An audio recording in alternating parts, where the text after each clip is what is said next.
Hello అండి. చల్లని సాయంకాలం వేడివేడిగా మొక్కజొన్న వడల్ని ఇలా ట్రై చేయండి. చాలా బావుంటాయి. 3 మొక్కజొన్న పొత్తులు తీసుకొని గింజలు ఇలా సెపరేట్ చేసుకోవాలి.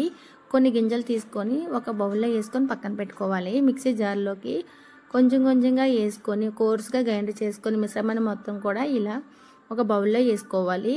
పక్కన పెట్టుకున్న మొక్కజొన్న గింజలు, సన్నగా కట్ చేసుకున్న ఉల్లిపాయలు, పచ్చిమిరపకాయలు, కొత్తిమీర, కరివేపాకు, కొంచెం జీలకర్ర, బైండింగ్ కోసం 3 స్పూన్లు బియ్యం పిండిని వేసుకొని టేస్ట్ సరిపడా సాల్ట్ కూడా వేసుకొని బాగా కలుపుకొని ఇలాగా వడల్లాగా చేసుకోవాలండి.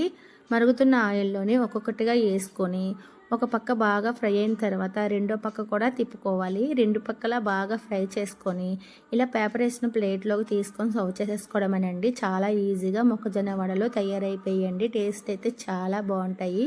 ఇలా కూడా ట్రై చేసి పిల్లలు పెట్టండి. పిల్లలు అయితే ఇష్టంగా తింటారు. ఓకే ఫ్రెండ్స్, వీడియో నచ్చితే లైక్ చేయండి, షేర్ చేయండి, సబ్స్క్రైబ్ చేసుకోండి.